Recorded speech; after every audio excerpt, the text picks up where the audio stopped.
寒风笑逆，竹林间，夜交错忽，现明月。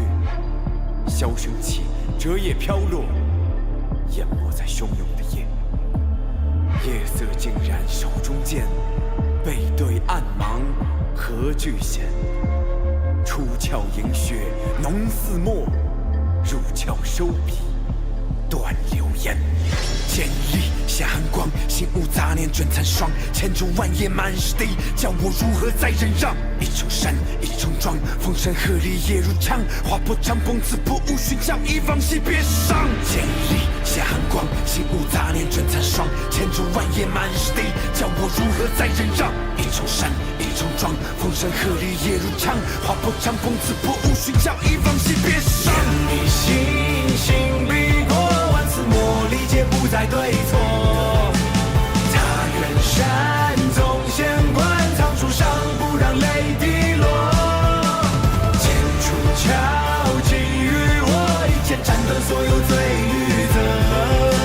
这次生报来兮，势必冲出心中剑的巍峨。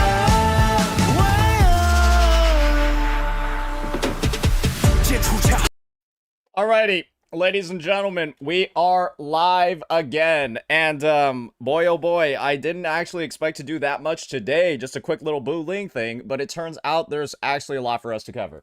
So, yeah, we'll get started with our Buling shenanigans first, and do a bit of something that I'll like to call I'll basically call this one like a mini guide. And the idea is that for units that, you know, maybe aren't, I'm just gonna be honest here. She's a 4-star unit. I don't want to go ahead and put in like the same production level for a character that I think is not gonna be as popular. And I feel like just for the sake of like experimentation and stuff, I want to try out like these sort of like live guides instead. So I don't think it's gonna be like too crazy. I don't think it's gonna take away too much from the experience. And it might actually be a little bit more fun to do something like this just live on stream. So, yeah, we're just going to go with that one for now, and just go ahead and get right on through it. So, yeah, let's get this started. Alrighty, ladies and gentlemen, I know that this is a pretty odd format to open up with one of our guides, but we're taking a bit of a different approach today with Buling. Buling is going to be the newest 4-star character added to the roster in Wuthering Waves, and she accomplishes quite a few roles. She's got healing, she's got damage amplification, and specifically big bonuses to resonance skill damage. And what we're going to be doing today is walking through how this Black Shores consultant can add to a lot of different lineups that you might already have right now, and the potential that she has for the future. If this is one of your first times on the channel, or if you've been here before, make sure you do like and subscribe if you're enjoying this content. So without further ado, let's go ahead and actually start taking a look at this character's kit. And don't worry, I've basically figured out everything that they're going to do. And so we're just going to go ahead and actually go through, take a look at Ascendant Aces, and then preview her kit over there before we start talking about some of her actual team rotations. So with that out of the way, let's just wait for this loading screen to finish up. Let's just wait for this loading screen to finish up. All right.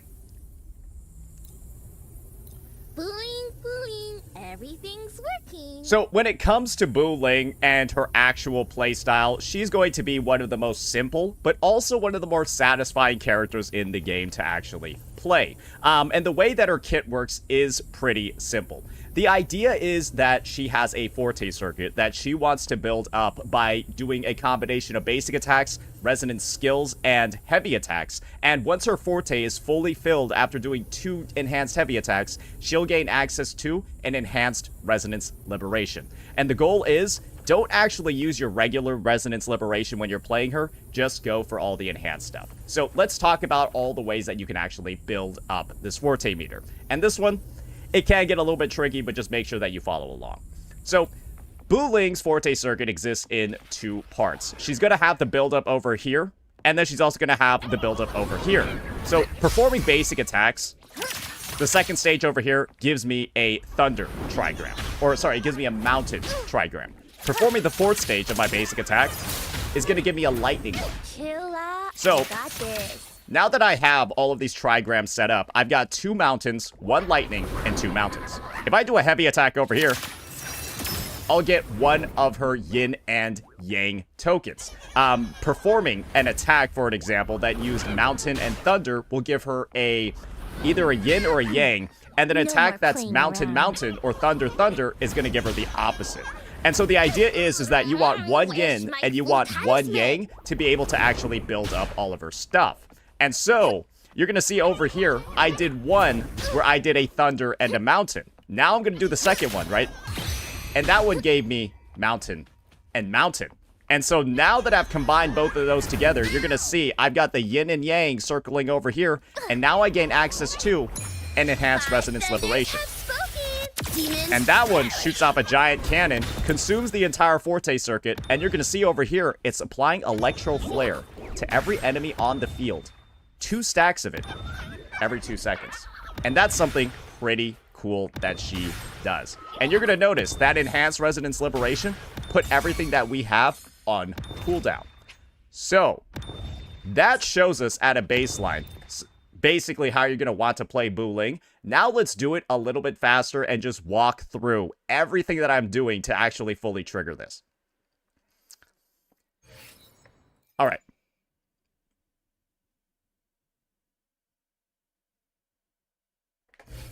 One last thing to note when it comes to her kit is that her resonance skill also gives a thunder charge. You're going to see over here, that gave you one of the blue ones. And so now when I do a mountain attack, by getting the second, I got access to that heavy attack. Now, there's going to be another interesting interaction that she has as well. If you basic attack after using your skill, you'll immediately do the 4th stage of her basic attack. And that immediately lets me generate 2 thunders. So that's another way that you can actually shortcut her rotation, and they gain access to all the cool things that you can do. So, now that we've shown off that final tech, we basically covered every single part of her kit. Yes, that's it. Those are basically all of her on-field moves. As you can see, the character isn't really that complicated. Now let's just do a full rotation that's incorporating all of her different mechanics. And for the sake of this one, we're going to go ahead and actually intro skill and then have our concerto start from closer to 0, right? Just so we can kind of see what's going on. All right, so when you're on the field, you're going to basic attack twice, then basic attack more, and then do a skill, and then a basic attack. Then you're going to do your double heavies, and then your liberation. Then you're going to echo skill, and then swap to the next character on the team. That's it. Yeah, that's what her playstyle essentially consists of. Basic attack 4 times, then E, then basic attack again, then liberation, and then swap. She's got one of the fastest rotations in the game. It's very, very, very simple. And as you can see, she's got some lingering off-field presence as well. And the damage isn't terrible. Now, you might be wondering, okay, what do I do then if I have a little bit of extra concerto from, I don't know, intro skilling in? And that's where you're going to get one last little bonus that you can do. And this one's going to be kind of cool.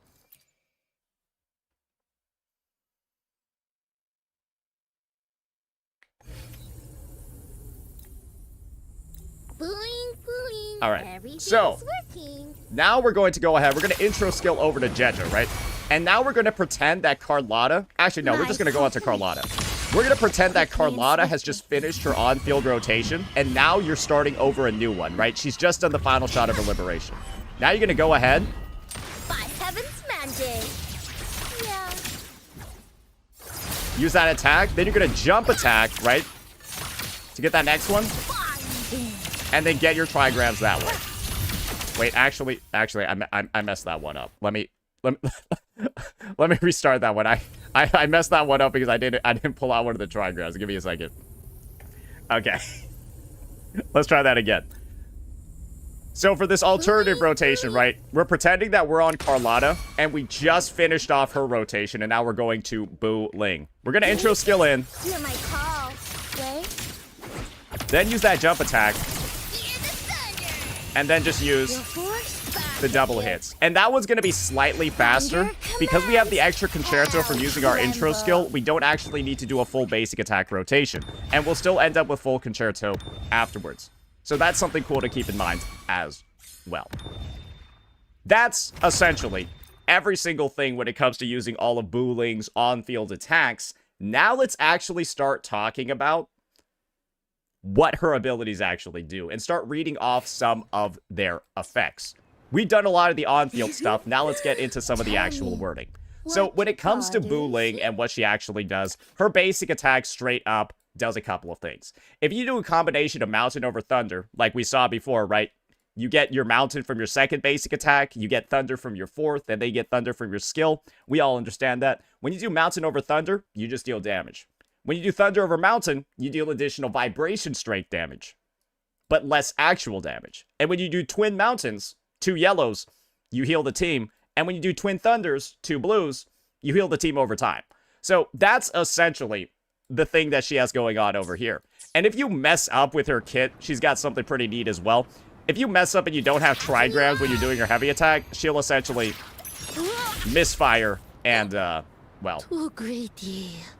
Well, yeah, a little bit greedy, a little bit stupid. So that's something that can actually occur if you mess up queuing up her resources. So if you ever see that animation, you know it's 1,000,000% skill issue. Next, when it comes to her resonance skill, it's pretty simple.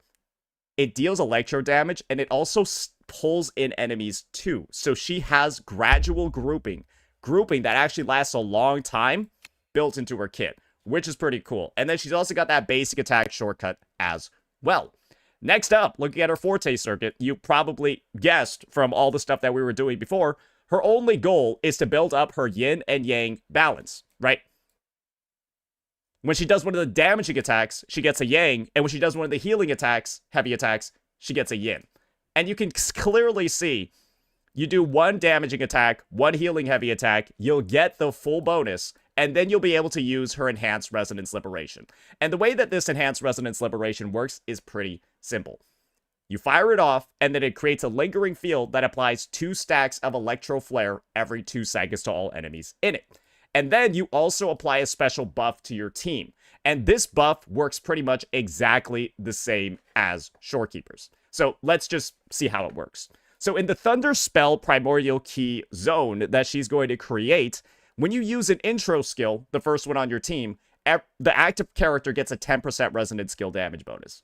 When you use the second intro skill, the active character gets a 25% resonant skill damage bonus. So essentially, it's like Shorekeepers, where the strength of it builds up as your teammates use more intro skills, and your main DPS, which is typically the third character that intro skills on your team, or really the second character, sorry, that intro skills in your rotation, they get the full damage buffs. So you can probably guess what this means. Her ideal teammates are going to be characters like a Carlotta, maybe a Jinxie, and maybe a character like Frolova. But as you can see, there's not a lot of resonant skill damage dealers in the game, just something to think about over there. So you've heard me talking a lot about her Enhanced Liberation. And the thing is, you only want to use her Enhanced Liberation that's seen in her Forte circuit. You never actually want to use her baseline one, because her baseline one and her enhanced one share the same cooldown and also consume resonance energy. So if you're ever using this regular version, it's also a skill issue. This character basically has 2 critical moments that are telling you that you're not playing her correctly. If you ever use her regular liberation, or if you ever use that misfire heavy attack. So yeah, that's just something to think about over there. And last thing that I'll mention about her kit is that her dodge counter will also advance her basic attack as well and let you get a Thunder Trigram faster. And her mid-air attack also gets one too. So yeah, those are the last things that I'll say when it comes to Buling's baseline abilities. Now let's take a look at some of her Concerto ones. All right, so her Concerto ability is just going to be, for the intro skill, just heal people on the team. It doesn't advance her basic attack chain or anything. It just gives her mainly Concerto. Not really that impactful of an ability. Her outro skill, though, this is where stuff gets a little bit spicy. She's got the same outro skill, essentially, as a Verena, a Shorekeeper, and a Baizha, but it's a little bit stronger than Baizha's. 15% outro amp to the entire team. This essentially has her fill a very similar role to Verena for most individuals, except she's going to be better. Buling's probably going to be better for resonant skill damage dealers than Verena, oddly enough. So yeah, that's just something to think about. She actually does have use cases where she's stronger than some 5-star units. Next up, let's look at her inherent skills. She's going to have a 25% healing bonus when restoring HP for resonators with less than 50%. Not that crazy, because if you're ever this low, it means you must have gotten hit a lot. Just just a nice little thing, I guess, for her sustain roll. And then her second inherent skill is actually going to be more Electro Flare support. Whenever she uses an intro skill, enemies are immediately going to get 4 stacks on them. And it can be triggered once every 10 seconds. It just makes it so that her max Electro Flare application is 28 as opposed to just 24. So that's pretty cool. Should be able to fully max out the debuff. Should be a nice little bit of damage on some teams. But yeah, that is going to be Buling's full kit and all of the details that it has. Now, let's start talking about building and investment when it comes to this character. So, when it comes to actually building her, it's not going to be that crazy. Let's start off with her skill priority. We were just there anyways. You're essentially... Let me just make some honest takes about this unit. You don't actually need to max out any ability on this character for her to perform, because this character at a baseline doesn't really deal that much damage. She deals more than like other supports, but it's not to the point where investing in it is necessarily something that you should do. But if you do want to invest in whatever damage that she has, you're going to want to max out her Forte circuit first, right? You're never using her regular liberation, so you could just keep this at literally 1. You could just max out her Forte circuit and call it a day. However, you might find some use in doing things like, maybe, you can see over here, the motion values on these abilities are really, really, really bad. I would just say invest in her Forte and don't really worry about the other skills. You could honestly just keep them at 1, because all that's getting increased is damage. And maybe you want to level up her basic attack to increase the healing, and maybe your intro skill to increase the healing. But do keep in mind, her only healing is on her basic and her intro skill. So if you're looking to maximize healing, go for those. If you're looking to maximize damage, go for these. Don't really invest in these two. I don't really recommend it. So yeah, that's going to be her skill priority. Now let's talk a little bit about her echoes. She really only has one option. You're going to want to go Rejuvenating Glow on her. And when it comes to her substats, it's also going to be pretty simple. You want ER. That's what you want. You just want a shit ton of ER. And the good news is that you can just go double 3 costs on ER and you pretty much should be set to go. Supports are typically some of the easiest characters to build in the game. And with Rejuvenating Glow providing both healing bonus, which, you know, not really that helpful, but with Rejuvenating Glow also providing an attack bonus to the entire team, well, you stack that with her Resonant Skill damage boost, you got the Fallacy of No Returns attack buff to the team as well. Well, ladies and gentlemen, you will be set for some pretty powerful overall team buffs. You could also just put on your Verena set on her, which you probably already have. You probably already have a Verena set, and they both scale off of attack, so you can just do that too. That would be my recommendation. There's no real need to roll a whole new set for her if you already have other supports invested in. So that's going to be Buling. That's going to be her Sonata set. Now let's start talking about her weapons. You probably guessed it. You naturally want to use something like Variation because, well, you want ER, right? And the character doesn't really deal damage except on her Forte circuit. And so you have a bunch of options that you can choose, right? You can go for Variation and just go for, like, literally just transfer over your Verena's build and then call it a day. Or you could decide to maybe invest in her a little bit more damage-oriented, right? And if you are going to go damage-oriented, this is the way that I would kind of, like, look at it. And we'll be making sure to actually use some official resources for this comparison over here. Let's just go ahead and take a look at Pride Win over here. So if you're looking for the more damage-oriented options, once again, you're not looking for the ER and you're not looking for the ease of rotation. String Master is going to be your best overall bet. But do keep in mind, right? Pride Win is providing all these details. She's a support. She doesn't need to do damage, and investing in her damage is going to be a very small increase in your team's overall DPS. But if you are, The best options are going to be String Master because it's a general all-attribute weapon that just provides attack, and she has a resonance skill that she can use, and it lingers on the field, so she can max out the attack buff on it. Lethe and Elegy is another solid option with great overall stats, base stats as well, 583 attack and that nice 24% crit rate. But unfortunately, right, it boosts resonance skill damage, and she doesn't really deal that much resonance skill damage, and it also has echo skill damage boost, which she doesn't deal either. And then all these other ones, they're just like 5-star weapons that, none of them are really going to increase any of her damage bonuses, and they're all just attack and crit stat sticks for her. Because once again, she's a support. So yeah. My recommendation would be use Cosmic Ripples, the standard 5-star if you have it, and or Variation. But preferably Variation, just simply due to the fact that, yes, you can basically just take your Varina's build or part of your Shorekeeper's build and then just move it on over, right? That is going to be my recommendation for every player. But if you do want to build her damage, I still suggest you keep her on Rejuvenating Glow. If you really feel the need to, I still suggest you keep her on Rejuvenating Glow. And then you just go for this instead. All right. All right. Now we've taken a look at her build. We've taken a look at her skills. We've taken a look at her echoes. Now let's take a look at the last piece of investment over here. And this is the one that a lot of people are probably going to be interested in. Her sequence notes. Let's go through them and talk about them piece by piece. So the first one over here is going to give her increased crit rate on her enhanced liberation. So yes, you can see that there are some damage-oriented sequence nodes in here. Her second one is going to give her additional resonance energy.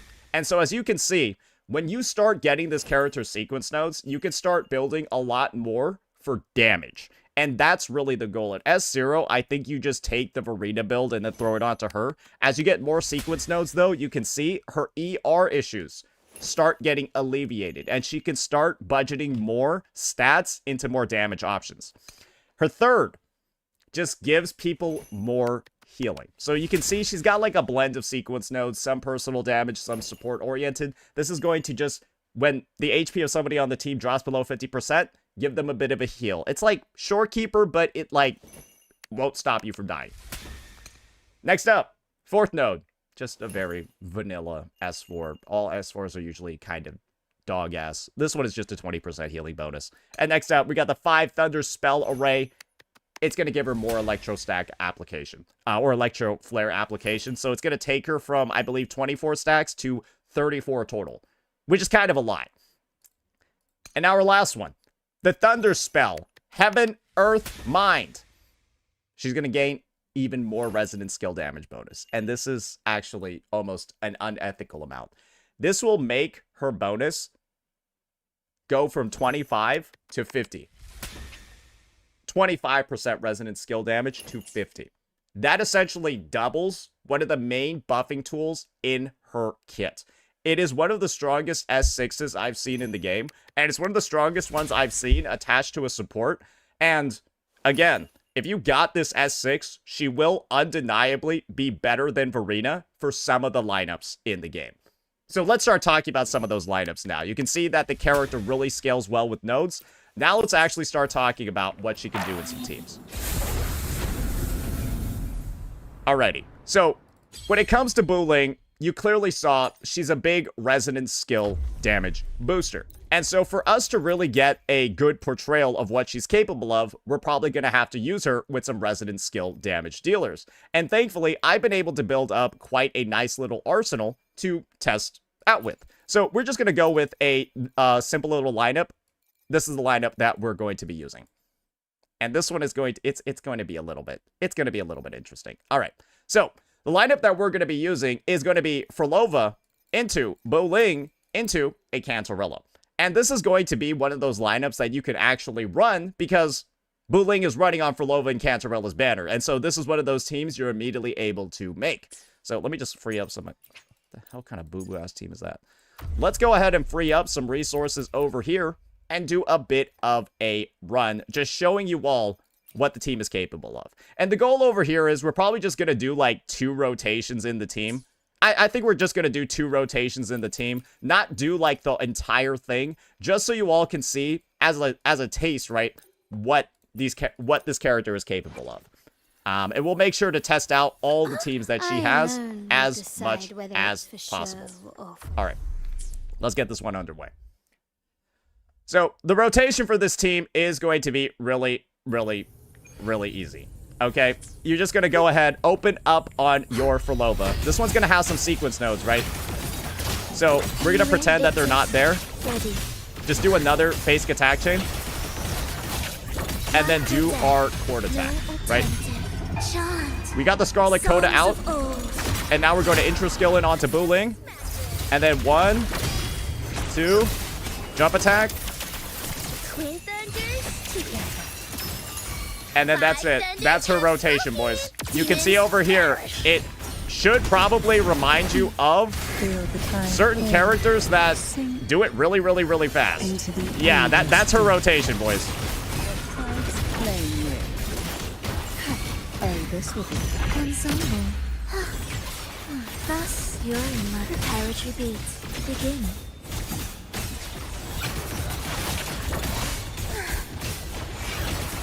And as you can see, we're just going to do one more rotation because it's pretty clear what's going on here. Spirit, I command you.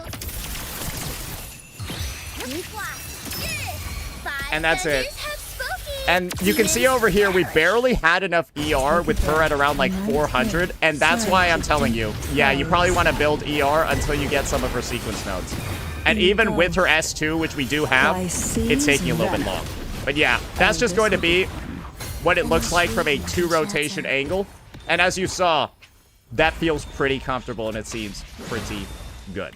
And just so you all know, that Buling, the ER that it had on her was relatively, it was a relatively high amount of ER. And, you know, it did look like it was a little bit loosey-goosey over there. So I would say try to get her to around 230. Maybe, you know, get her to around like 200 at like a first pass. She has pretty high ER requirements. And I would say just shoot for like double ER at first. You should have it from Rejuvenating Glow and then modify it from there, just based off of some testing. This might be too excessive, especially with S2, but as you can see, it's still getting some good results. Now, let's try out another team that's going to feature Buling. And that one's going to be another traditional lineup, ladies and gentlemen, featuring a Resonant Skill Damage Dealer. And that's going to be none other than Jeje and Carlotta. So, this is actually going to be, in my opinion, Buling's best team, or maybe even her second best. It's going to be in competition with the Furlova team. And this one's also going to be very good. Just keep in mind that this Carlotta does have sequence nodes, the one that we're using. So, again, we're just going for the team's rotation, not necessarily, right, the actual damage it's doing, because this is a somewhat invested account. All right, so we're just going to open up. Then just do the regular cast. And that's it. Boom. That's her intro rotation, boys. I would say the only thing is that maybe in this team,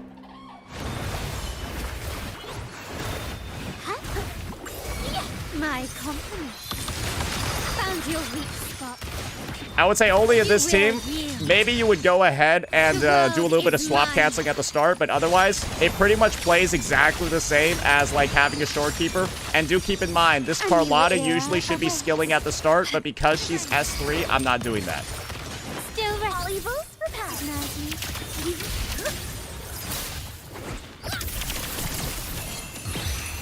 Oh, whoopsies. Quiet now. Yeah, I kind of messed up that rotation over there. But sometimes you can miss a trigram like I just did, and that could screw you over as well. So do keep that in mind. Buling does have the capability to brick your rotation if you do end up missing one of her trigrams. That's just something that can happen. But she does have one of the fastest ones in the game. So let's just do that one more time just so that everyone's clear. Basic attack 2. Yet. Okay, sorry. Let's do that again one more time just to show you all, right? Both the intro and the follow-up rotation. So, Basic attack, 1, 2, 3, 4. Skill, attack, then double heavy, and then use your liberation. Bystanders have spoken. Demons perish. Then we just go through, do a fun little thing over here. Capture the spark.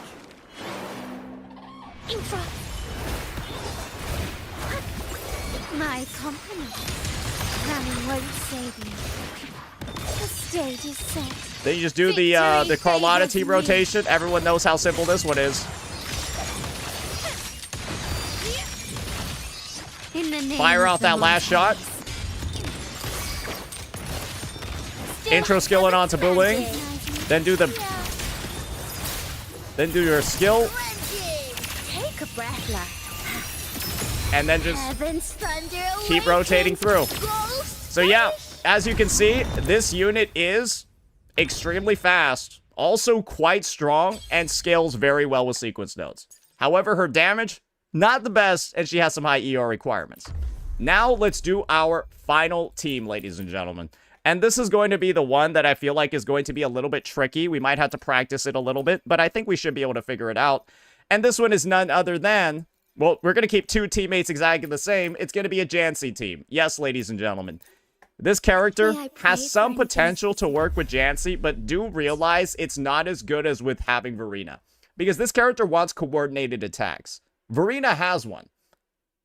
However, Buling doesn't have any. So let's see how the team would rotate. It plays a little bit similarly to having a shorekeeper on the team. And if you have someone like Jedger or Cantarella, it's not that bad. But you will have some hoops you gotta jump through. So I go onto here, right? Go onto my Jedger. Art unveiled. And then I go onto Buling. No more playing around. Ah, shit. Ah, shit. She got interrupted. She got interrupted in her attack. That can be a little bit tricky. Let's try that again. Okay, so you just start off on Jinxie over here, right? You do one of her, you immediately get into her incandescent state. Fire off that first skill to get her outro skill and everything ready. Then you just echo skill it on her. Do a basic attack chain on Jedger. Capture the spark. And then use her liberation. Here comes the helper. And then go on to Buling. I got this. And then do her double attack. Heaven's thunder awakens. Then go like that. Boom. And then go back onto Jinxie, right? And you're gonna notice, oh my goodness, my Forte circuit is kind of high. That's because this is the rotation that you typically want to do to aid, well, max out your Jinxie's potential. And as you're seeing over here, I kind of actually went like a little bit too fast. I kind of went like a little bit too fast. But that's going to be, well, this team's rotation. That was one whole rotation.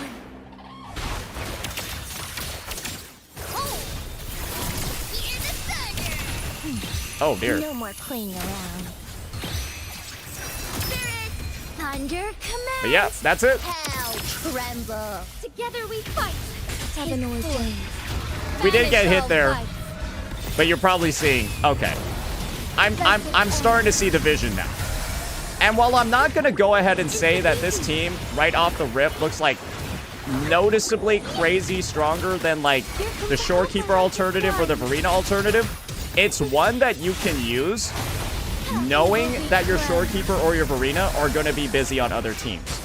And that by alone is one of the strengths, right? Now you can use Shorekeeper or Verena on other lineups, and you effectively don't really lose any strength slotting in a low sequence node Buling into that lineup.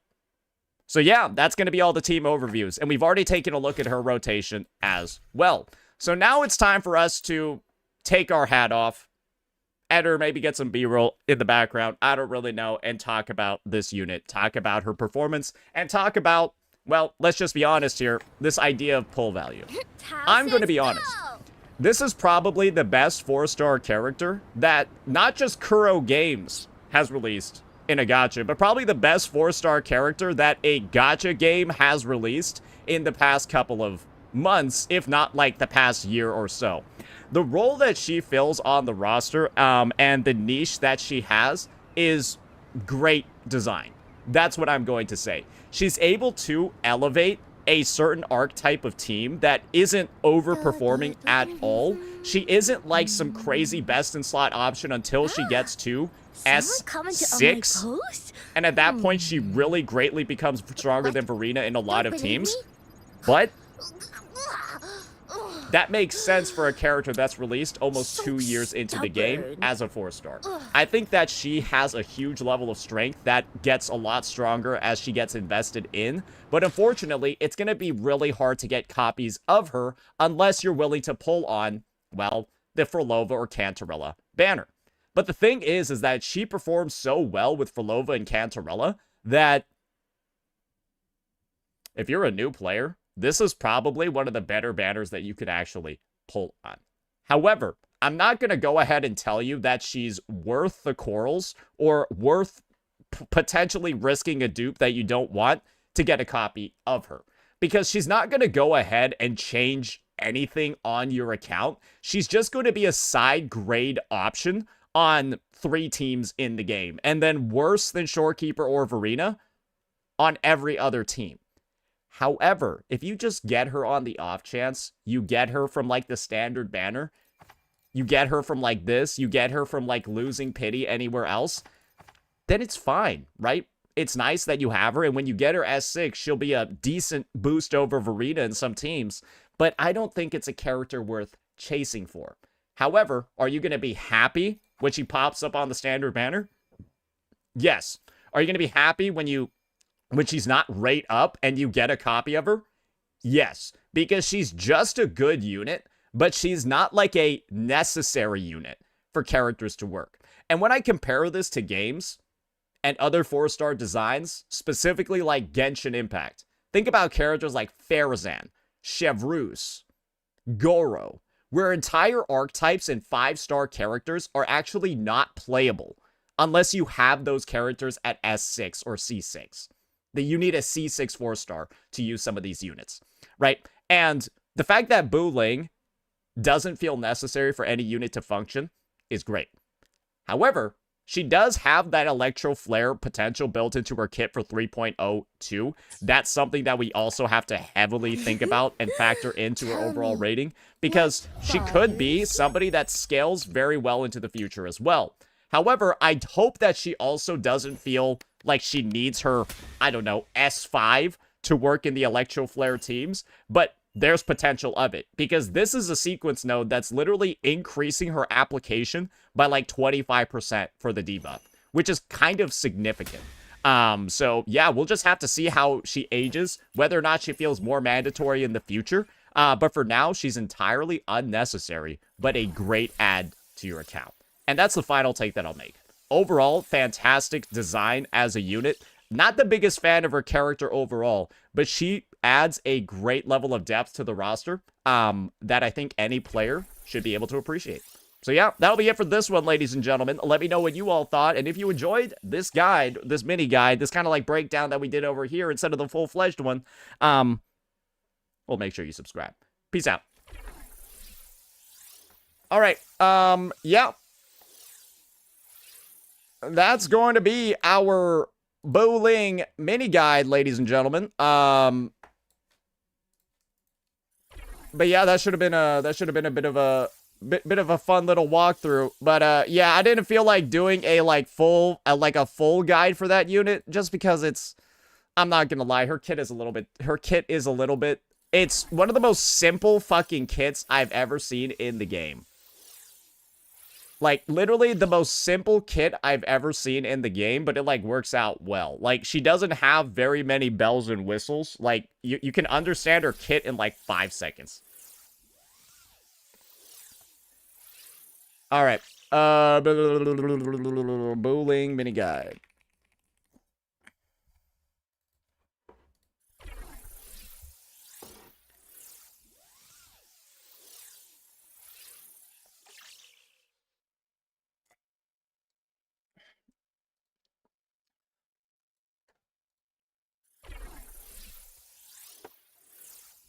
All right.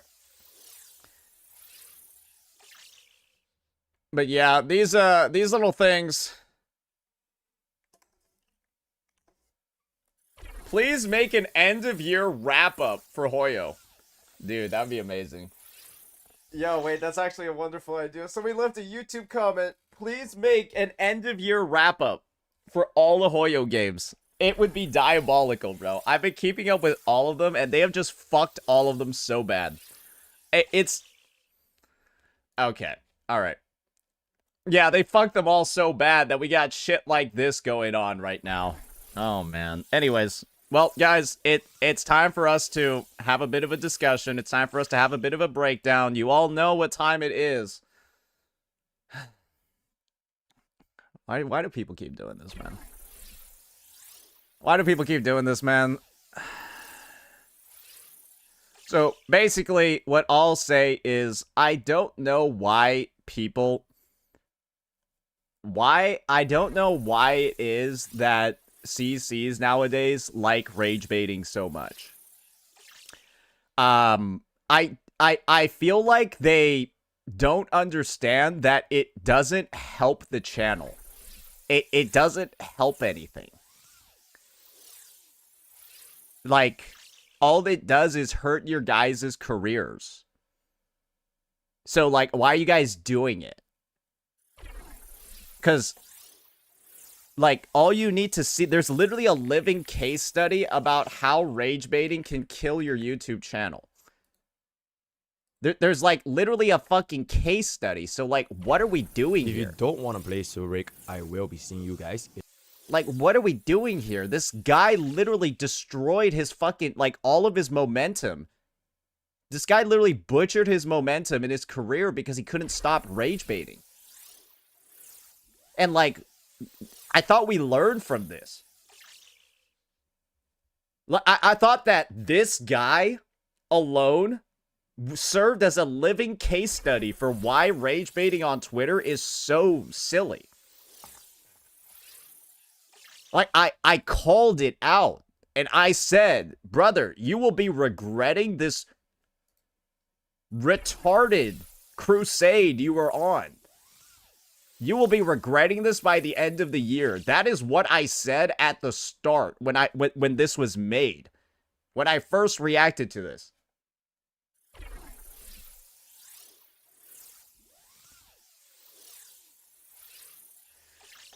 Alright. Alright, you need to stop that swirling shit. You're gonna annoy the fuck out of me, Buling. Anyways.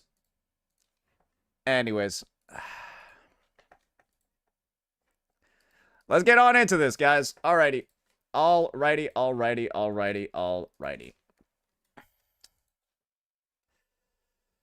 Oh, dearie me. Oh, dearie me. Oh, dearie me. Oh, dearie me. I don't even know where to start, man. I don't even know where to start, man. Holy fuck. Okay, I think we'll start from here. I guess there's a post in here.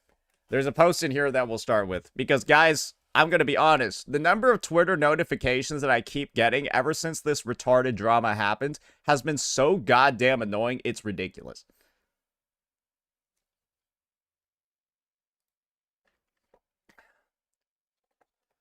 Alrighty, ladies and gentlemen. It appears that I have been summoned again for an incident that has occurred within the last 48 hours.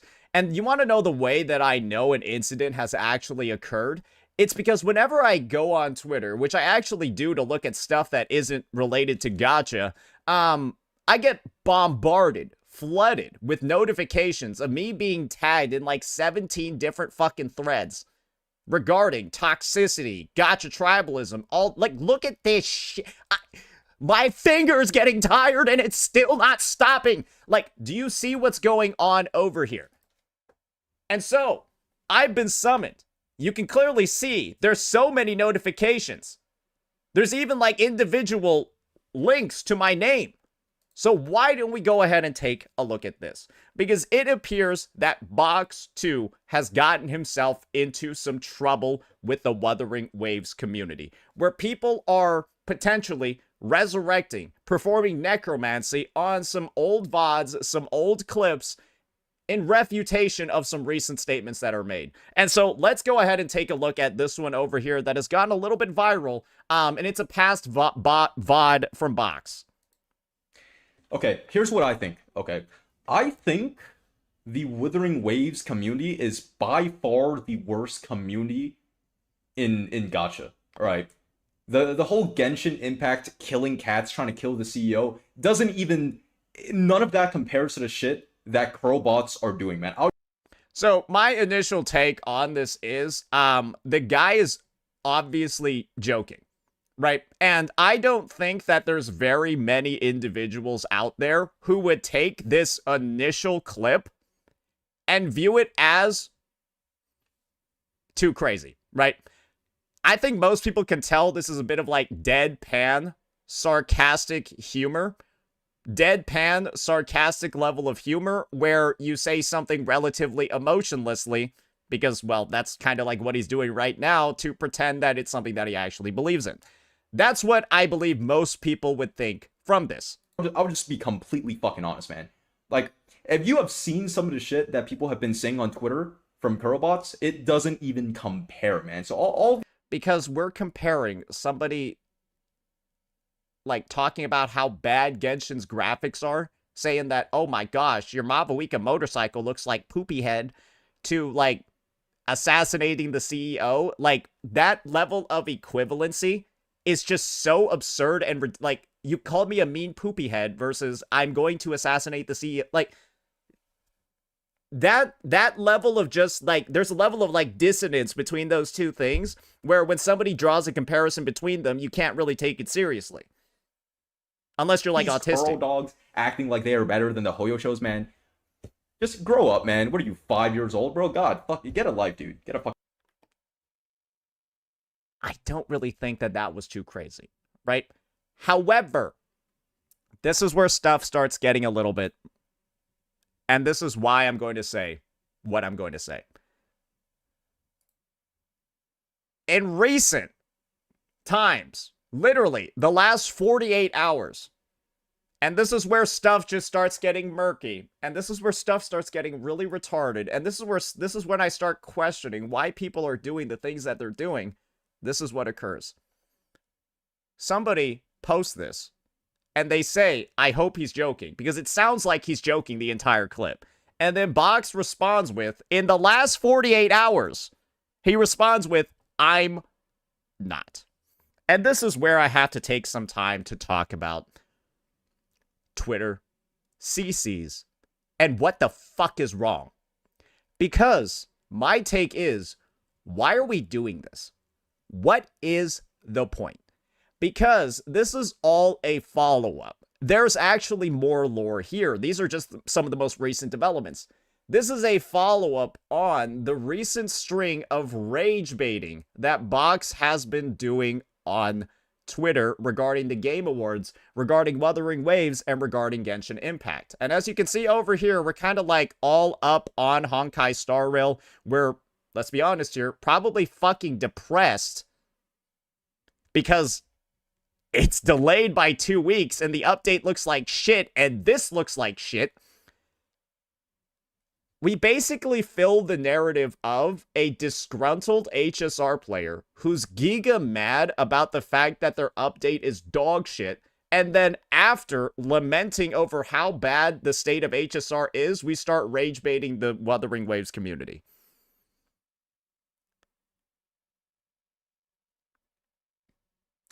Let's just assume that I wanted to construct a narrative, because I don't even want to right now. But it's so easy to. Like, literally, you just have to look at his fucking Twitter page, and you don't even have to construct the narrative. The narrative is there. You look like a butthurt HSR player who's looking to lash out at anything because the game's in a dog shit state, and so you decide to start rage baiting Wuwa. That's literally what it is. Like, I can't even, like, I fucking, like, it's fucking Saul Goodman couldn't defend this, bro. And I just don't understand what it is with CCs and what it is with, like, gacha communities and stuff. Like, why do we do this? Why are we doing this? Why are we just like so visibly rage baiting? And even if we don't have an agenda, our previous posts make it look like we have an agenda. And there's nothing you can even deny. Like, Box, even if you, like, this alone, these like 3 posts in order alone is enough for anybody now to call you a Hoyo shill forever. So it's like, why even rage bait after this in the first? What does it do? What, you're gonna, what, you can't even like garner up dudes, right? From like Hoyoverse fans, because there aren't any anymore. So like, what, who are we pandering to by doing this? So you got that. Then you got this post as well as like a follow-up. And then you got this one as well as like a sarcastic joking follow-up. And then you got this one as well as like a 4th follow-up. And then you got this one too, where we're trying to like now take the drama from Twitter and turn it into stream content. And then now we're continuing to rage bait. Guys, this is my take. We have in the gacha space in the year 2025, we have a living case study of what happens to your career when you decide to make rage baiting on Twitter your hobby. It's this retard's channel. Literally, this is all you need to see for a case study on why you shouldn't rage bait 24/7. Because right now, bro is pulling 3.9K in 10 fucking hours. What the fuck? Is this what we want? Box, what are you fucking doing? You have a literal history text. Why do you think they keep saying history repeats itself? You have a literal indication over here of what happens to dumb CCs who decide to rage bait. And you want to know why this guy rage baited? Because he was like, "Oh, I'm Eisen. I've got my master plan. I'm actually going to turn this into my marketing for my Bob account. My Bob account, where all I can pull are the new units and confirm that the game has power creep." Right? It's like this was all to advertise and market for his stupid ass free-to-play account arc in Honkai Star Rail that he doesn't actually play and that he abandoned like 2 months in. And then he murdered the momentum of his fucking career because now everyone thinks he's a Hoyo shill. And his opinions are fake and not real, and all he does is beg at Dewey's feet for a Hoyo contract. That's what everybody thinks now, and so they don't want to watch his content. And Box, again, even Pokey has learned he can't really even rage bait that much anymore. This is all he does nowadays. And yes, you can tell he really wants to go back to these days. He really wants to do this. But he knows that if he does, he will get his cheeks fucking clapped, so that's why he behaves nowadays. Because it's not like he's got to cling on to whatever he has left at this fucking point. Box, do you want to be in that same fucking situation?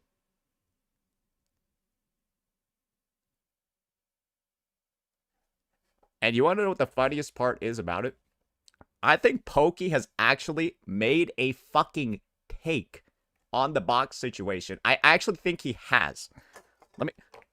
Wait. I actually think he has. Let me see over here real fast.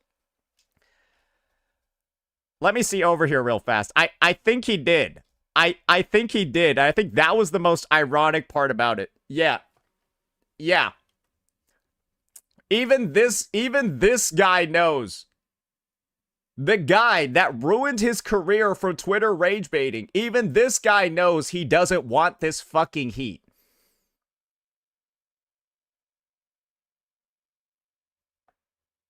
The guy who was front and center. The guy who said, if you can't stand the heat, get out of the kitchen. And so he got the fuck out of the kitchen. He's staying out here. Box, you need to get the fuck out of the kitchen as well. Because this this little streak over here, this, hey, I am devastated by HSR being dog shit. Now I'm gonna rage bait the Wuwa community for the next 48 hours. What are we trying to do here? What are we gonna get? Are we gonna get more viewers that like what do we do? Like this is the thing. HSR is a dog shit patch. It's in a dog shit stretch. It has like 500 viewers right now on Twitch. Are you thinking that this is gonna make the HSR viewers come back? Is rage baiting Wuwa gonna make the HSR viewers come? What audience are we trying to gather from this? How does this benefit us in any way? Was it all for this? A call with fucking John Seaman. Look at your game, dude. Look at this. I literally said it was going to be below 500. What the fuck? When these are the stats of the game, and then we're seeing rage baiting other gachas for 48 hours. What story does this tell? Just look at the optics. Even if I wanted to defend you, I couldn't. Why do you think he did this? There's no defense. If you are seen at this point attacking other games, people will just assume it's because you're butthurt that your game is dead.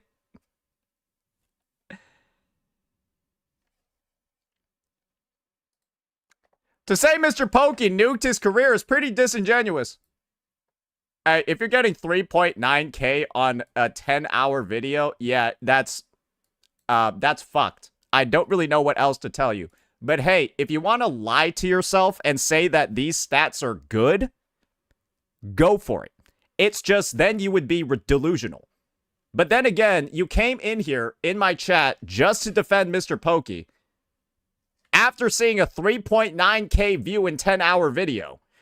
You came in here to say, well, he's actually getting a lot. No, that's not a lot. That's anybody with eyes and a pulse would be able to confirm that that's not a lot. Oh, by the way, he has almost 200,000 subscribers and he got 3.9K views. Doesn't that kind of just mean that his subscribers are fucking fake? Nah, I didn't say that. Just putting words in my mouth. So, this is the thing. You did say that. You say he didn't nuke his career, but yes, getting 3.9K views on a 10-hour video when you're originally getting 40, 30K in that span of time, yes, some would say that 1/10ing your views in 7 months is pretty bad. Most people would say that 1/10ing your views is pretty bad, but hey, like I said before, if delusion is your thing, then don't let me stop you, man. Like, you can think whatever you want. That's what free will's all about, baby. And I'm free to think you're retarded. Anyways.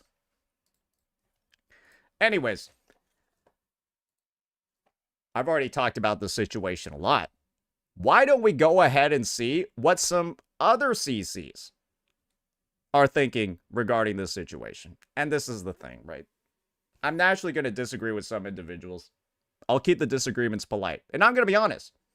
I feel like so far, I don't even think I've been that mean to Box.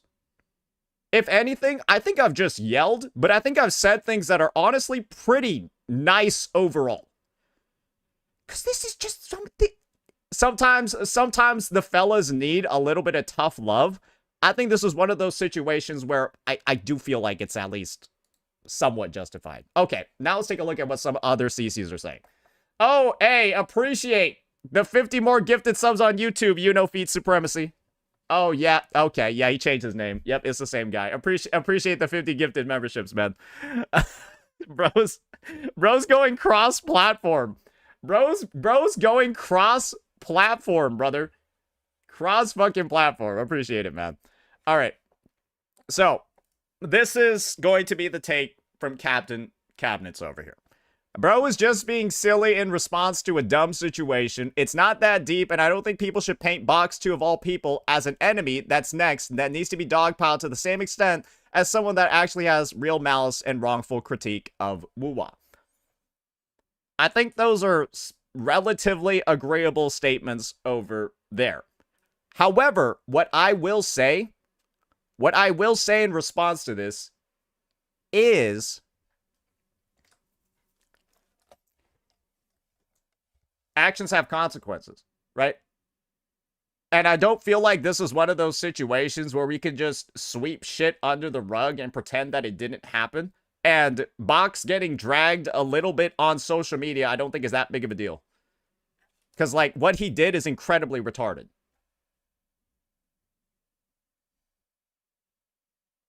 So, like, I'm not going to go ahead and suggest that he gets fucking deplatformed. Suggest he gets deplatformed, or, like, somebody said, like, oh, all those Hoyo shells need to be put down, like, not like that shit.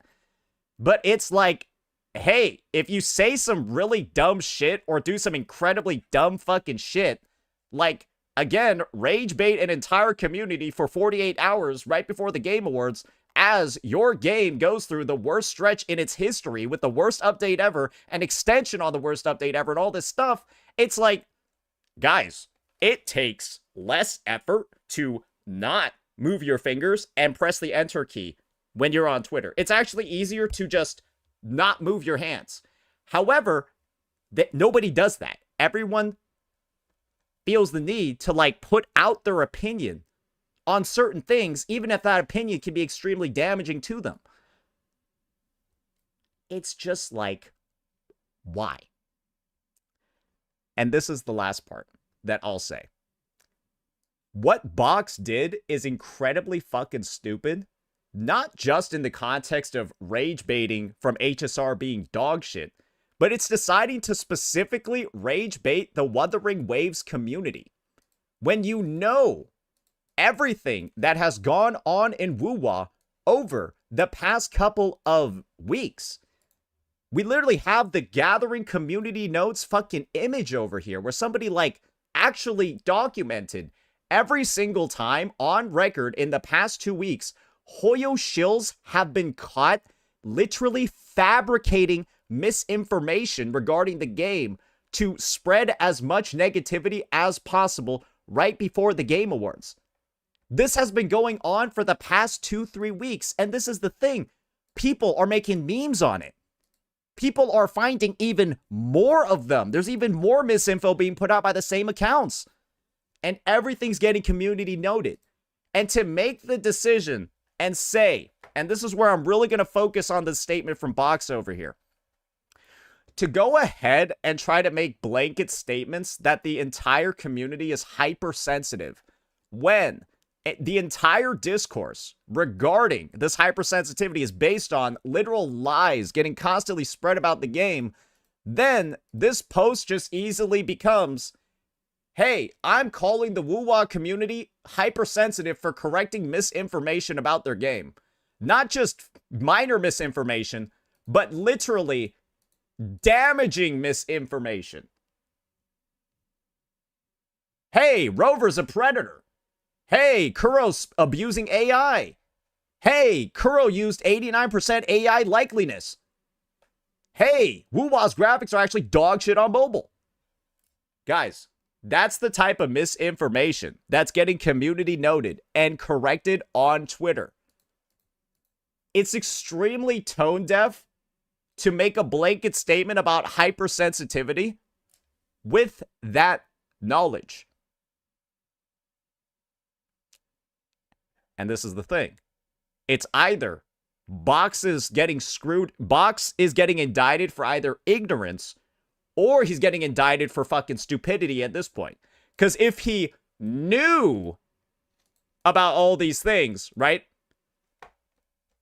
And then still said the game is just, the community is just hypersensitive, that's fucking stupid.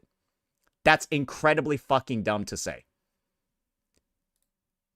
And if he didn't know about all these things that happened, then he's just making a blanket statement while being super ignorant about everything going on in the present. So it's one of two things. He's either being extremely stupid or being extremely ignorant. And those are the only two options. And when somebody acts extremely ignorant or extremely stupid, usually they get some consequences and something bad typically happens to them. And in this situation, I do think that some kind of negative feedback has to be in the cards for Box. Because what the fuck are we even saying right now? None of this shit makes any sense, and this just comes off as another illegitimate attack that feels like it's in the same vein as the other misinformation that's been said. Because Box, this is effectively misinformation. And I've already listed out all the reasons for why. So yeah, that's going to be one of Cap's takes. Now let's see some other takes for some other CCs. This will be a fun little wrap-up for this one. I swear, and this we got a good old penis head here himself. I swear my Twitter feed is full of so many useless arguments about fucking streamer awards and game awards, and I'm over here just trying to figure out where the fucking gold blocks are located inside of a bastion for my hardcore Minecraft run.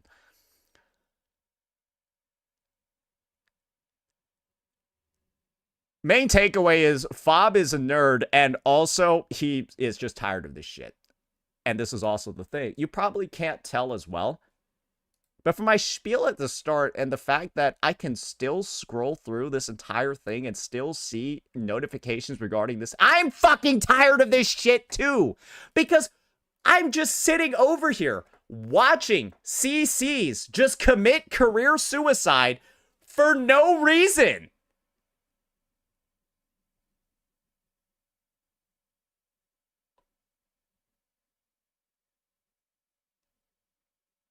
I don't want to see it. I have no reason to dislike Box. Just stop using Twitter for controversial takes. Unless you are equipped to handle the backlash. And guys, a lot of these CCs, they have no idea what they're getting themselves into, and they'll be like, I can handle it. I can handle it. I can do it. And then that's them literally 5 hours after they get some negative feedback. They start fucking crying, bro. Just stop. Not everybody is built like this. If you're not built for controversy, don't do it. And if you're not built for controversy, definitely don't pretend that you are. I will not engage. If you can't handle the heat, get out of the kitchen. He did engage and he couldn't handle the heat. I don't get it. Like, what is it with, like, gacha CCs and, like, pretending to be hard? Half of y'all have probably never actually struggled. Like, what is up with you guys pretending to be fucking tough? I don't get it. I don't get it.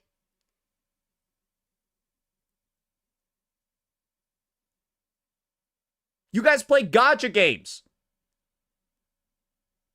Literal anime 3D games. Like, we're not out here like fucking... We're not like athletes or some shit.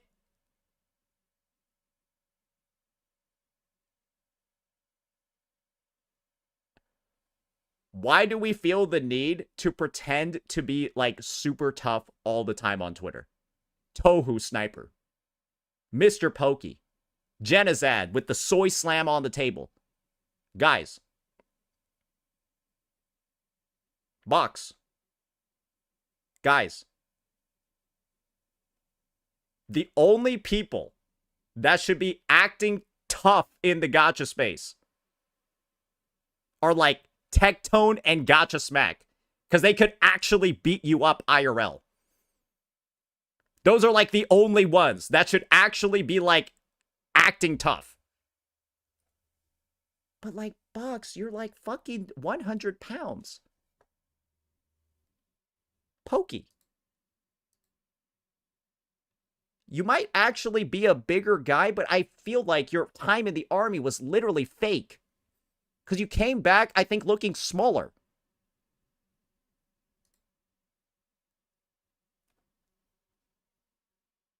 And everybody else?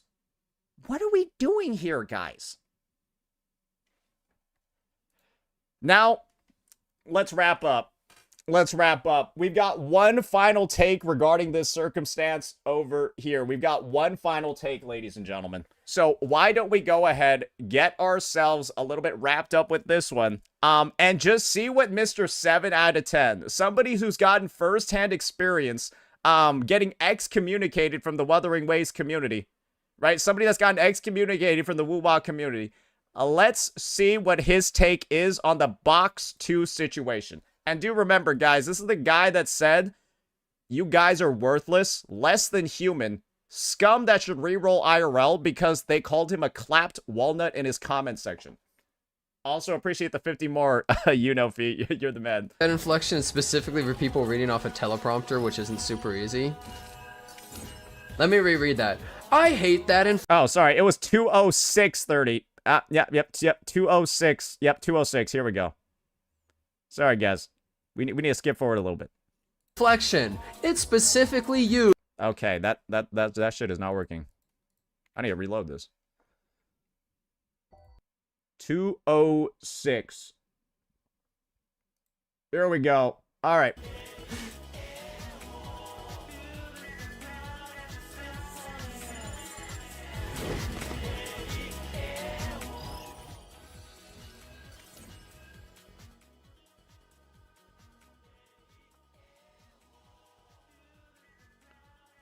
Wait, actually, let's get the one on Twitch. Let's get the one on Twitch because I don't want to deal with potential stuff on the music.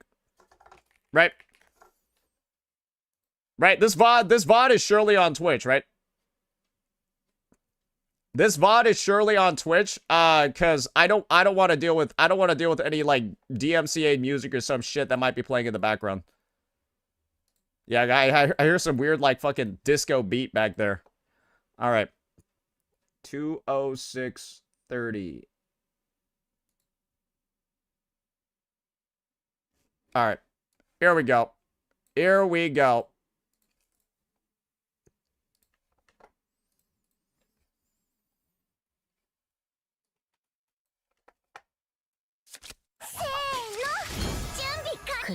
Wuwa's never gonna lose the stigma, bro. It's just not ever gonna happen. Wuwa's literally never gonna lose that stigma, bro. It's a cry wolf mentality. It's like they have legitimate things that they get criticized for, and they also have a lot of bullshit that they get criticized for. Proof? Hey guys, here's proof of the legitimate things that Wuwa gets criticized. Or sorry, here's proof of the non-legitimate things that Wuwa gets criticized for. Hey, Genozad, let's see the... So remember the past video that I made about this guy, where he has a tendency to just make blanket-ass allegations without any evidence at all? And his blanket allegation is, hey guys, there are documented instances of people making shit up about Wuwa. Yes, entirely, 1,000,000% documented misinformation that's constantly being generated about the game. But then he's also saying there's legitimate criticisms, but where are those? For him. You know? But the problem is they complain about literally everything. Oh, yeah, apparently they complain about literally everything. So it's just like... Like what? It's hard for people to take them seriously. Like what? It's just how it is, man. So the proof is, it's just how it is. It's like, if they were only defending themselves against, like, bullshit, like, I don't know, some people from Hoyo, like, Twitter were, like, making up some random-ass AI images or... We got the proof of that one, right? So I'm glad that he's providing proof, or at least mentioning it, right? But we already saw that one. Is he gonna provide proof of the other situation? Some shit like that. Like, if they're going about and, like, debunking that stuff... People are like, oh, that's fine. Yep. The problem is, they get, like, mad about, like, literally everything. So, like what? So it's like, no one can take them seriously, man. Dude, I don't know how anyone watches this guy. It's like, bro just says, yeah, they're terrible. Yeah, they do all this bad shit. Like what? It's just bad. Bro is just saying shit without, I don't even think he's thinking. That's the problem. It's a boy who cry wolf situation. It's like sometimes they're totally on the nose and correct, sometimes they're way off the rockers. So, I don't know, man. That's just how it is. The problem is that everything gets lumped into one community. And they don't disown the people who are the ones that are making shit weird. We did, though. That's why you got disowned, Genizad. That's why you don't upload any more Wuthering Waves videos. That's why. Yeah, that's why your last Wuthering Waves video was at the start of version 2.6, which was like 4 months ago. Yeah, you literally got disowned. You wanna know who else got disowned? Your girlfriend, Maggie. She got disowned too. Yeah, y'all both got kicked out together. So yeah, the weirdos did get removed. So I don't know what we're doing, just straight up lying here as well, because you're talking about weirdos not getting removed, but the two biggest weirdos in the space did get removed. Like, kind of like at the same time too, which is like oddly fitting. But yeah, the two weirdos 100% got fucking excommunicated this year. So it just makes them one collective, really. Hey guys, I got kicked out by the Wuwa community because I told all of them to go re-roll IRL, and I couldn't stop bragging about Kurofest and how much better I was and how much more money I spent compared to those disgusting dog Kuro dogs. I said all that shit on stream and then proceeded to provide the worst apology in gacha history and didn't even address any of the shit that I was saying and only said it was actually all still the Wuwa community's fault, and then got kicked out by them, and I'm still butthurt several months later, and I can't keep Saint's name out of my fucking mouth. I keep blaming him for everything afterwards too. I even what's it called, was making up shit about HSR and Genshin Impact while reviewing the revenue fucking report. I made shit up about Genshin Impact while reading the revenue report. Somebody asked me for proof. I said I had no proof. And then when somebody asked, hey, why don't you have any proof? You sound like Saint. He just suddenly said, I'm not a liar like Saint. I also talk to real people and Saint doesn't. You do all of this shit, my friend. This is Genizad right here. Literally. Still manufacturing insane amounts of misinformation months later regarding Wuthering Waves and continuing to say, yeah, they keep getting mad about all this shit, but I can't cite any instance.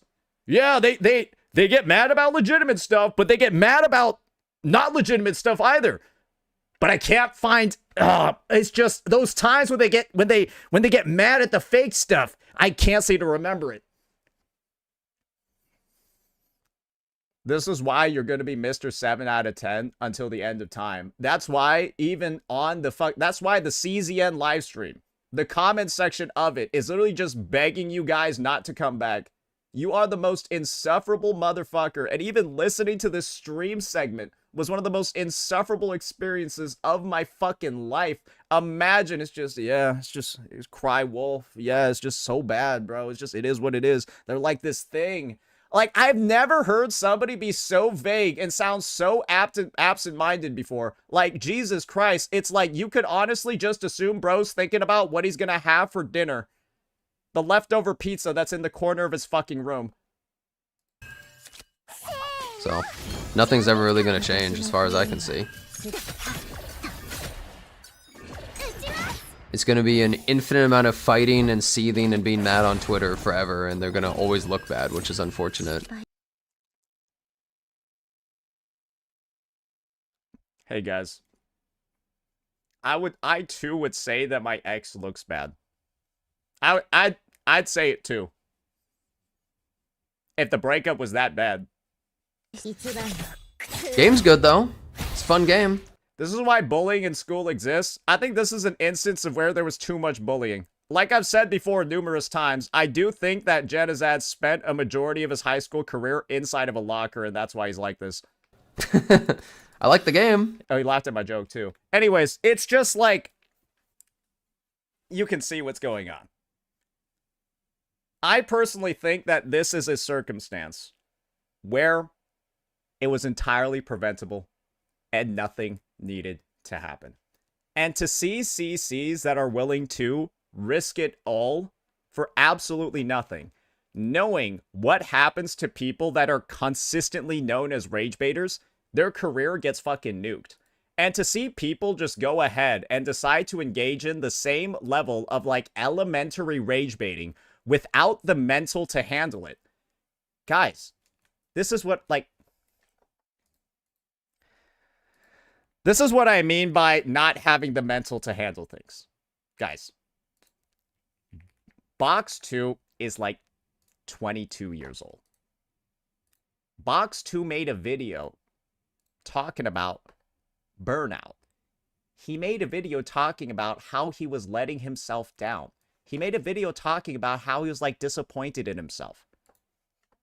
If somebody's going to go out there and do all of these things, I'm going to assume that if they're that young and they're also saying stuff like this and publishing videos about it, they probably don't have the strongest or the most well-built or even like just like an aged mental willpower, mental strength, that sort of thing.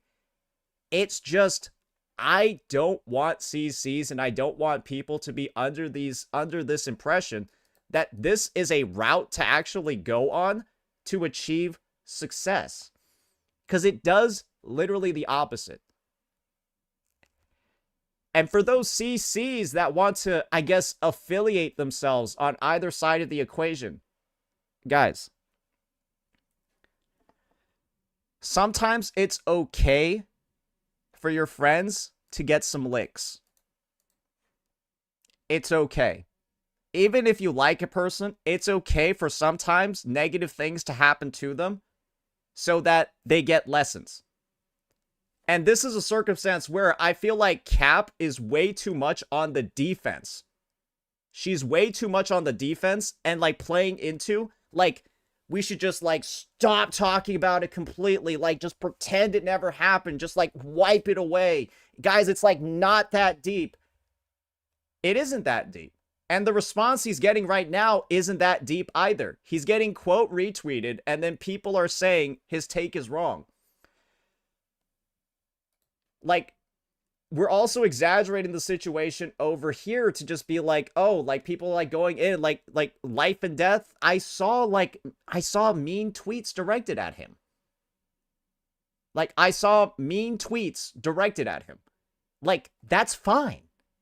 If you make a stupid ass take, a dumb shit take, and then in response to your dumb ass take, which we've already explained why Box's takes are extremely like Box's takes in this circumstance are a combination of really, really, really poor optics, like really, really poor framing, and then also really, really poor surrounding situation where HSR is bad, Wuwa's in the Game Awards, Wuwa's been doom posted by literal misinformation for the past 2 weeks.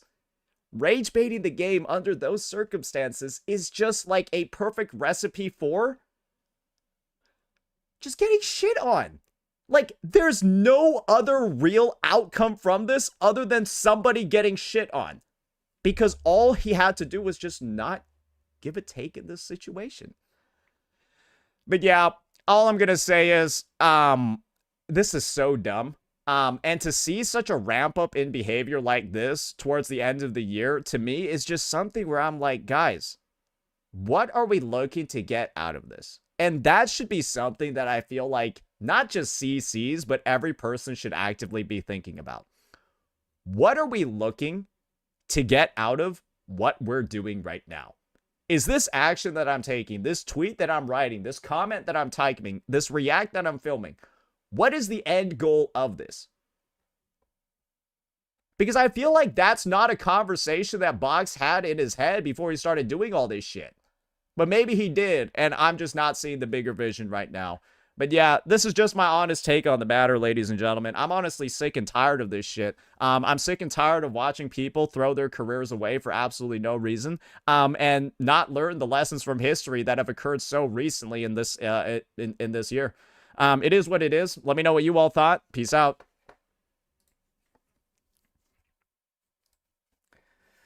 This is just so dumb, bro. It's just so dumb. I don't even know what to say. I don't even know what to say.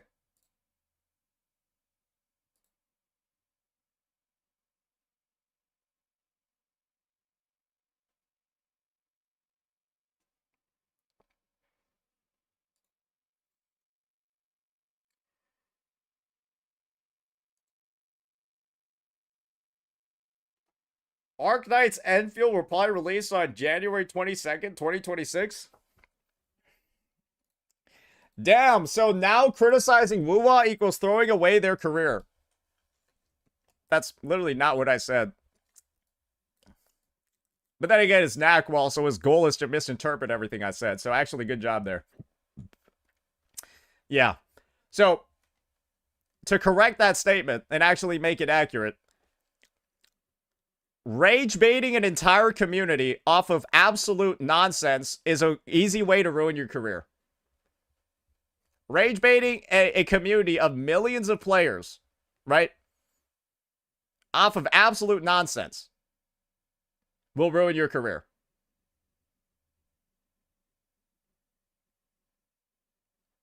Last point was actually very true, but the people it's aimed at probably won't find it palatable because this is the thing. Guys, oddly enough, I'm actually one of the creators that gets into the least drama. Did you guys realize that? And what I mean by that is that I never get like these like fucking... I never get shit like this. When have you seen me featured up and center like this? When do you see me getting farmed like this? When do you see me getting farmed like this?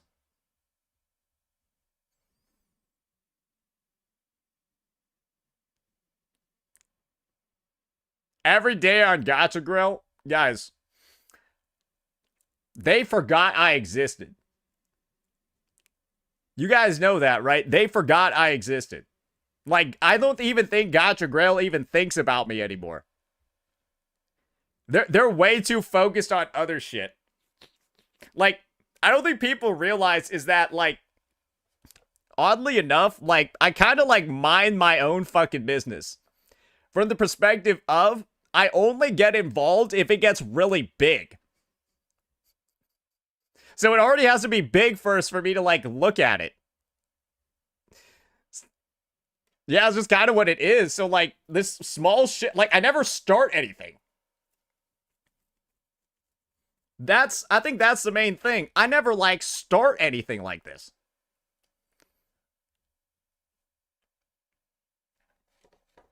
There's not a single ZZZ player that likes you besides me and Nando. ZZZ has no players, so I like, this is the thing. It's like somebody telling you that, like, like, you're banned from all blockbusters. Oh no. What am I gonna do? Like,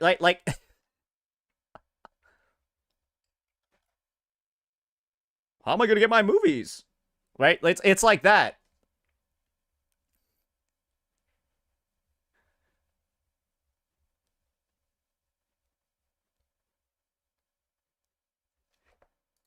Oh, man.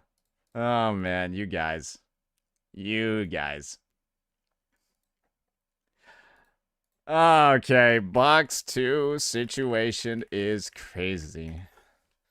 That's not... I would say that video isn't really directed It isn't really even directed at Box 2. It's, like, directed at every single CC. Because I don't know what it is. A lot of CCs really like rage baiting. Like, they really do. And it confuses me why they like it so much. It really confuses me why they like it so much. They're trying to take your job. Guys, this is the thing. I don't even rage bait. That's the craziest thing, is that I don't rage bait. Guys, if I was actually a rage baiter, the clips that people would post about me would actually gain more traction. The only thing that occurs is that some mentally ill person clips my stream, thinks that they're spitting, then they post it and it gets like 2 likes. Because like, I'm not saying anything crazy. Like the post will get like 40 likes max and go nowhere. Anytime somebody tries to cancel me for a take that I make on stream. Like, that's how I know. That's how I know it's not rage baiting. Because there's enough people that dislike me that any actual rage baiting would get farmed. That's what I think you guys don't recognize. There should be enough people that hate me that anytime I mess up, I get farmed. But I never do.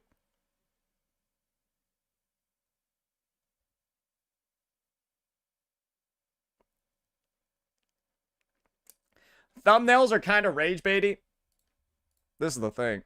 I'm already past the point of even caring about thumbnails. If you're somebody that's comparing about thumbnails, this is what I'll say. Just grow just stop being a pussy. Like, just stop being a fucking pussy, bro. Like, what else can I say?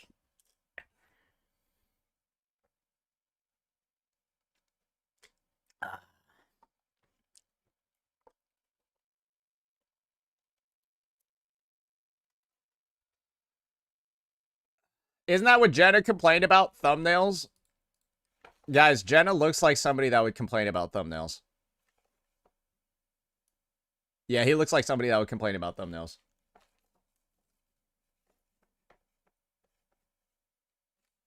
You wanna know the main reason why he complains about thumbnails?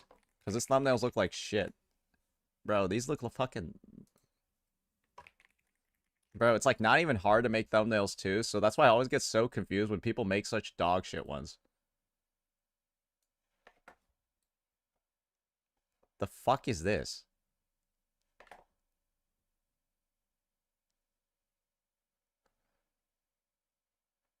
Guys, every day I thank myself for not trying to make CZN a regular YouTube thing. I feel like the game is, like, not really that crazy on YouTube. Because, like, or maybe it's just this guy just can't be a CC for a game. Because I know there was, like, one dude. There was, like, one dude who was getting views. Yeah, there was, like, one dude. But, yeah, 800's crazy. 800's crazy.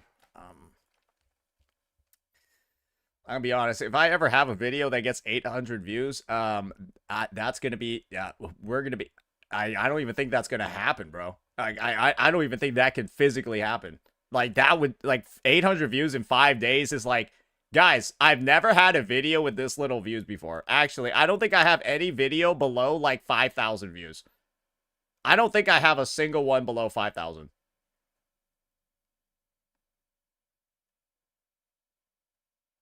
So, like, 805 days to me, bro, I'd be panicking if I got 800 in 1 hour. Bro, I'd be schizoing out if I got 800 in 1 hour.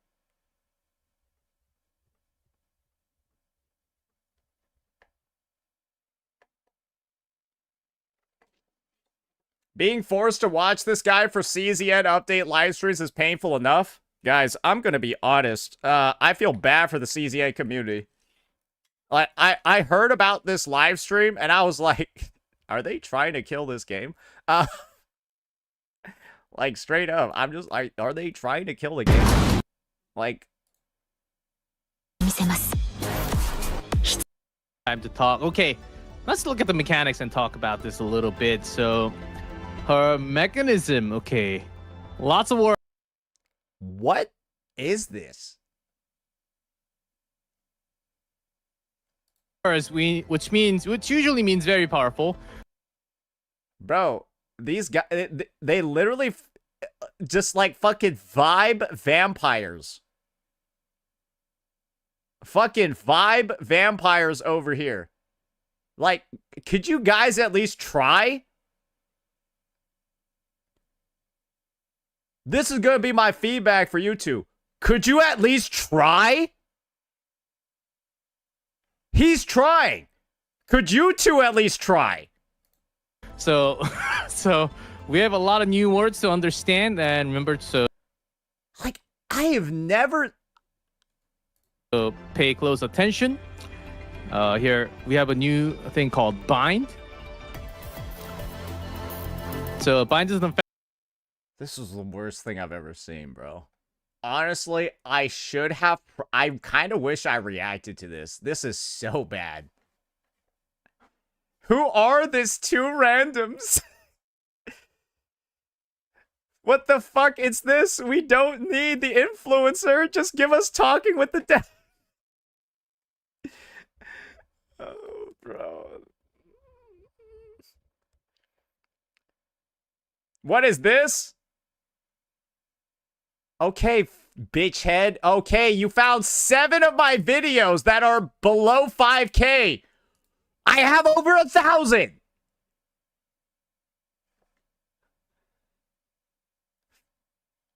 Did I just call him a bitch head?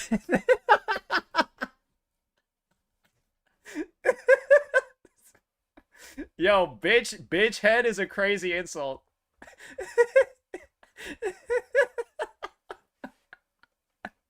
Yo, bitch head is a crazy insult.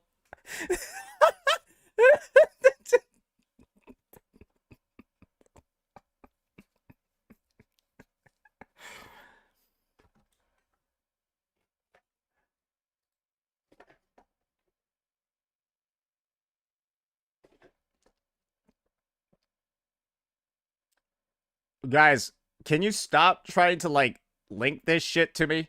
This fucking Kai Saika fan guy, this guy's not even blue checkmark, bro. This guy, that means this guy is confirmed stupid. He's not even making money off this shit. Guys, he's doing this for free. Anything, if he's doing this for free, automatically anything he says is stupid. Because it's coming from a stupid ass person. Because they're doing this for free.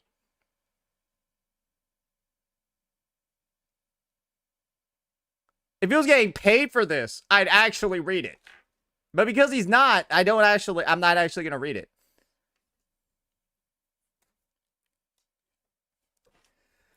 Man, I don't know what it is, guys. So, this is basically the situation. You know what I think is going on with the gacha space right now? It's actually so clear to me. So, gacha CCs are essentially trying to do what I've been doing this entire year. Let me break that down for you. So, I'm somebody that basically has uploaded around 3 videos every single day the entire year. And there's not enough content in a game to do that. And so what I do is I make content in, like, adjacent games, always cover, like, every single drama or issue or topic that comes up. And then now I'm kind of, like, known as, like, a gacha guy that just covers, like, kind of, like, everything that comes up. Right? There are CCs that haven't dealt with a game having this little content and having this little content in every single game. There's no content in ZZZ because there's no game in ZZZ. HSR is just so dead, it's unbelievable. Genshin, there's nothing to do in 6.2. It's a fucking joke. And Wuwa, everyone's just... Let's be real here. Everyone's idling in Wuwa just waiting for 3.0. That's what everyone's doing. And so the end result is that all of these CCs who used to have regular content to do now suddenly aren't really sure what to upload because interest is down in everything. Nothing really gets views right now other than hot topic items like the Game Awards, stuff like that, drama, etc., right? And now all these CCs are trying to get themselves super situated in drama and like try to start shit because they don't know how to cover content when there's no content. And so they're trying to make some content with drama and they're all fucking failing miserably. That's what it is. That's what it is. Unfortunately.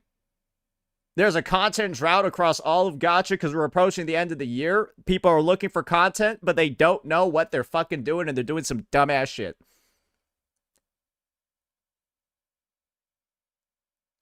And now I've got to be here And my content is covering how they fuck up.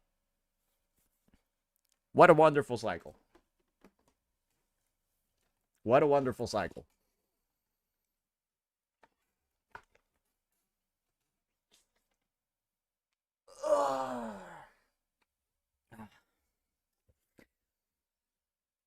Man, now that I think about it, I gotta think about my past year in 2025. And now that I've done some reflection, yeah, there ain't really nobody that's done as much as I did. Jesus Christ. Bro, I feel like I was on a basketball team and I played every single position. Like, I got experience in every single position. How is that even ego? It just means that I've done and experienced a lot of different things, so I just like...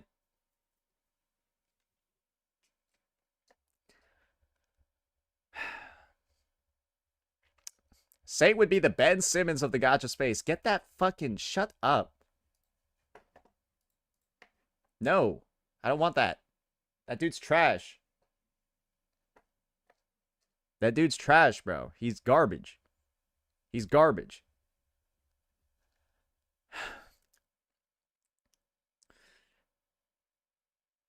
Took down Ratgeek, clapped Walnut, Mr. Singapore, Stupid and Greedy, EO, Flip, Loki Geicha, Geiyuku. Jeez. Dude, that, now that I think about it, yeah, no, that's been the hit list this year. Like, I have actually, straight up,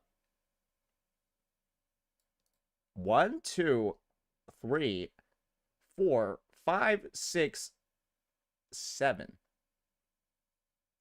Oh, you forgot Gateo too. That's an 8th one right there.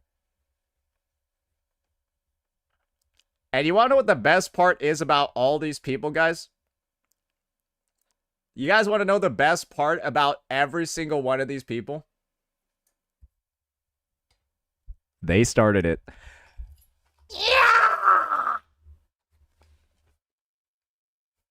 They all started. Guys, I'm a preservation unit in HSR. I have a naturally high taunt value.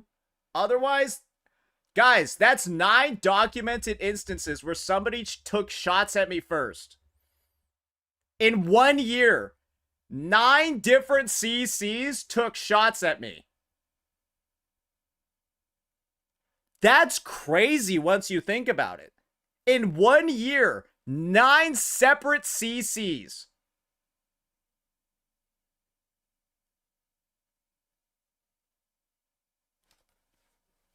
Flip 2, so it's really 10? Hey, if we wanted to, hey, we could include Fob in there as well. We gave Fob a bit of a spanking. We did give Fob a little bit of a spanking, but he turned around real quick when he found out I was Korean. I did my face reveal and then suddenly Fob wanted to be my friend. That's like literally what happened, by the way. That's like literally what happened, by the way. It's like, can you call that racist? Like, can you call...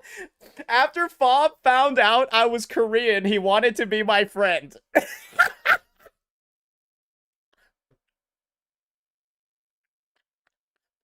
Is that racist? Yes or no?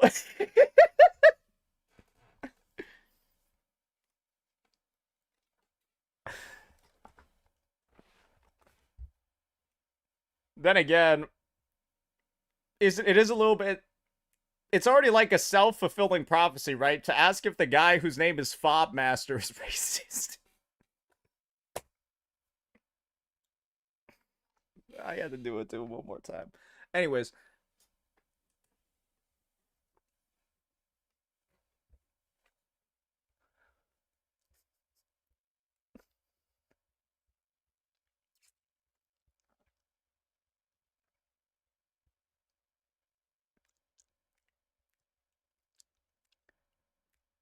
Guys, you guys act like dabs aren't cool.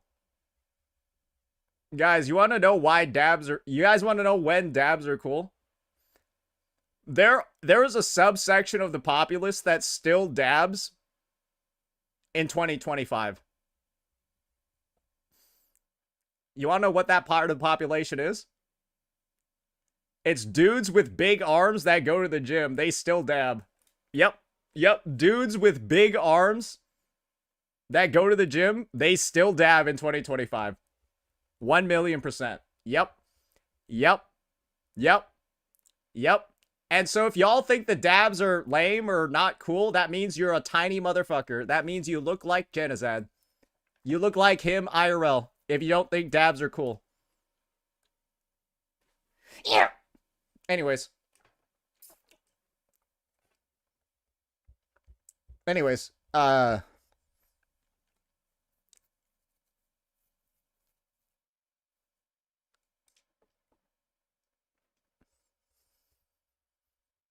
Hey, small people in chat, keep revealing yourselves. We got 10 BMI over here, 5 BMI over here. Can't even bench press the bar.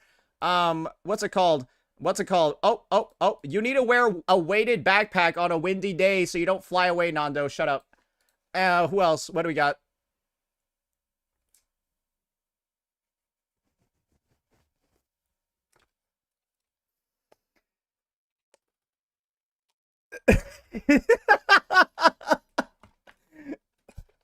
That was I need to save that one for later.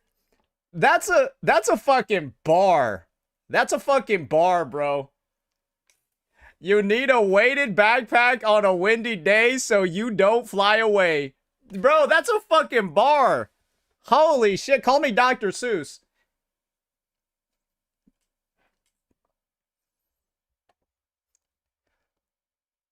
Save that for Fob? I will save that for Fob. Have you considered becoming a stand-up comedian? I would be good at it. I'd be good at it for sure, but I'm more of like a situational joke sort of guy. Like I need to like see something on screen and then I'll be able to make an easy joke out of it. And so with stand-up, right, you gotta like come up with your own material and stuff. Obviously you can like frame scenarios and stuff, but yeah, it just seemed like a little bit too much work for me. Because I just like making a comment about something when I see it. Because I'm like, my humor's lazy. I got lazy humor. But I'm very good at seeing opportunities for jokes. So I'll make them. Yeah. But I don't want to put a huge amount of effort into my jokes.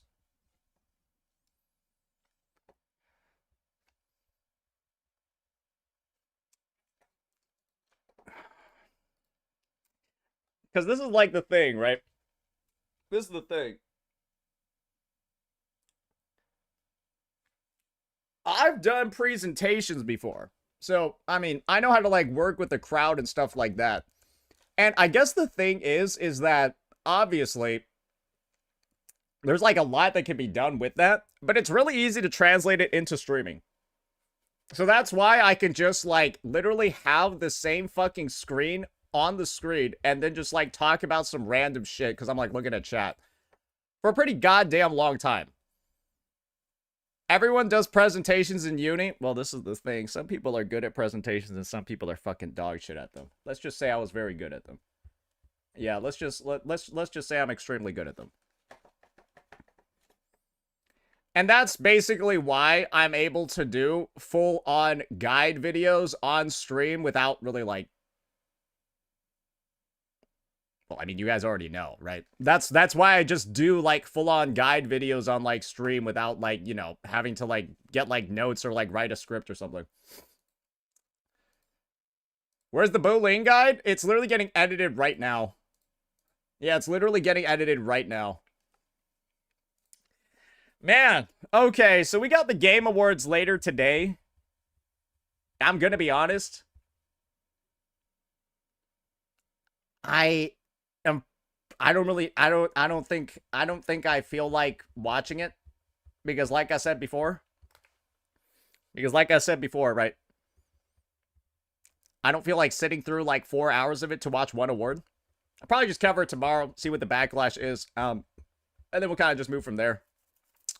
But yeah, we're going to be probably just prepping for the 3.0 live stream tomorrow. Getting early bed today because, well, I don't know if you guys can look at my time right now, guys, but the live stream is at 3 a.m. Yeah, the live stream is at 3 a.m. So I'm going to wake up at like 2 something. Yeah, that's going to be a little bit rough. You watching DNA? Is DNA after? We might watch DNA after.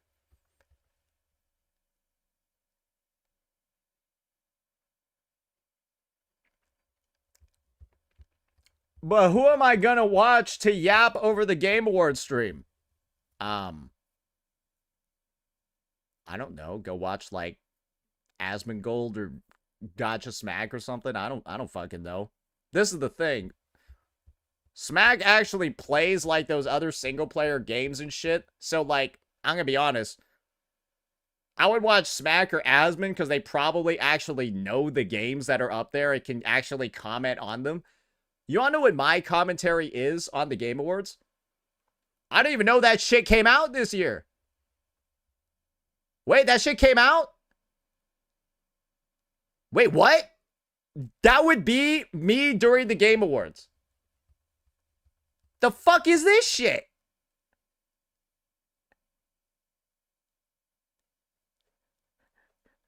Just get those sound bites, right? Just record this part of the stream and then just play this alongside the Game Awards. Just play it on loop and it'll be like I'm there.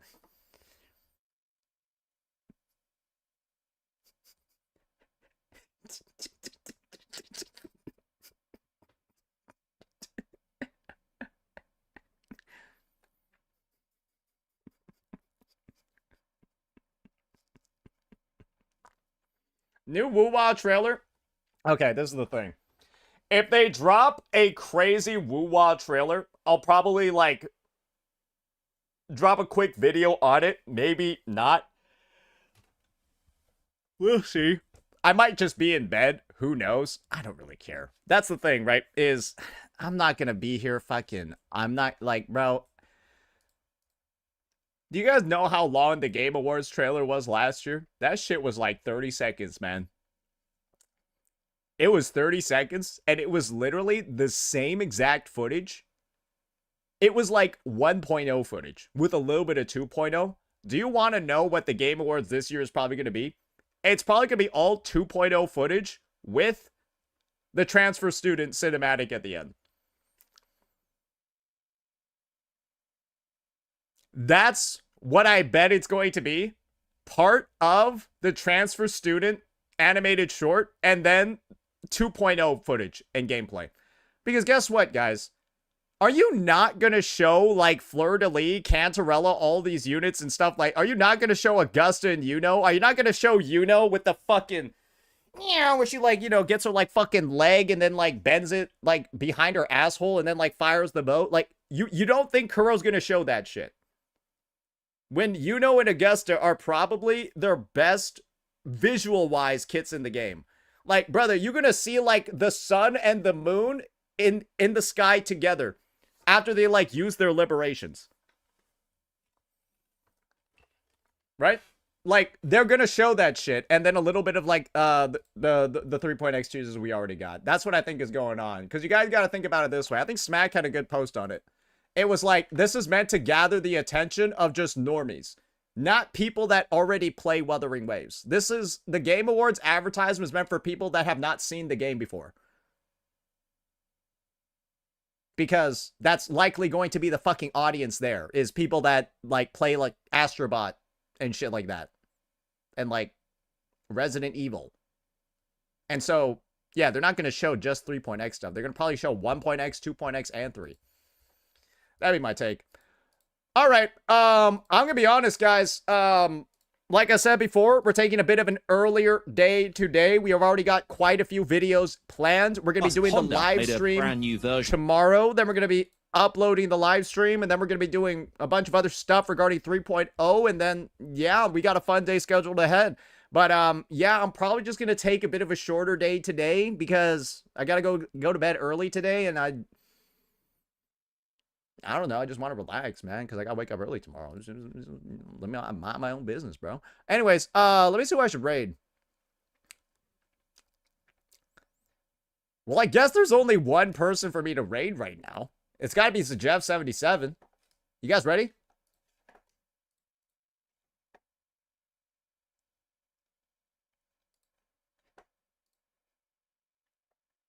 Wait, did you say Chu Yan's VA is streaming? Wait, Chu Yan's VA is streaming? What's his name? Yeah, let's just dump him 600 viewers.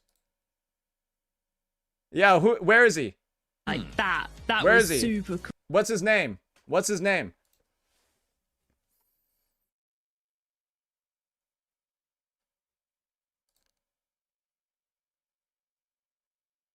Okay. Pork belly jelly.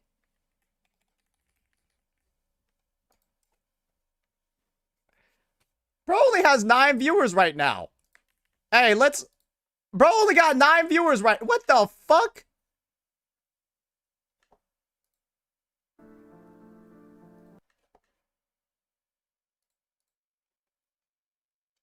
Hey, just do it. Just rate him. Hey, is it time to up those numbers? Let's wait until he comes back. Okay. All right, chat. I'm gonna go take a piss. I'm gonna take my first bathroom break of the day right before we raid this guy. Yeah, right before we raid him. Yeah, this is the best time for a bathroom break ever, guys. I mean, I was just gonna piss at Bandit stream, but it don't matter.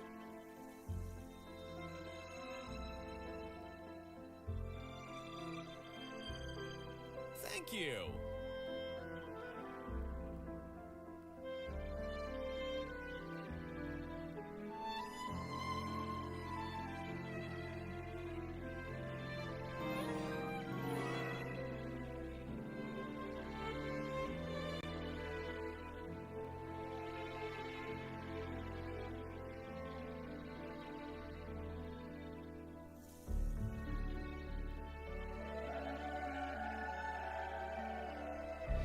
Hey, what is up, you guys?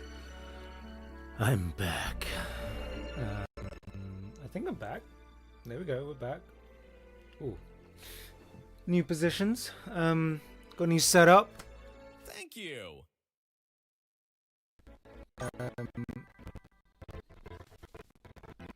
And, got new rig things so it's holding up the screen. Oh, okay. Chat All right, there. he's back. Shouldn't He's the back? chat Okay. there.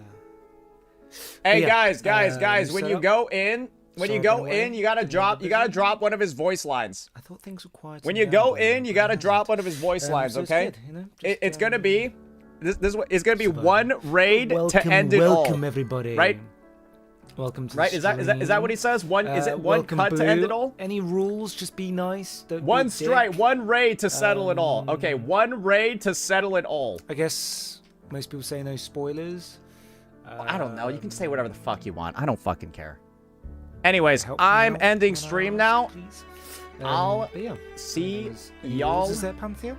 And thank you, Panthea, for the sub. 13 months. Time flies. Later. Peace. It'll be another 13 months before I'm back on again. I'm gonna say you're a furry. Don't fucking lie about me.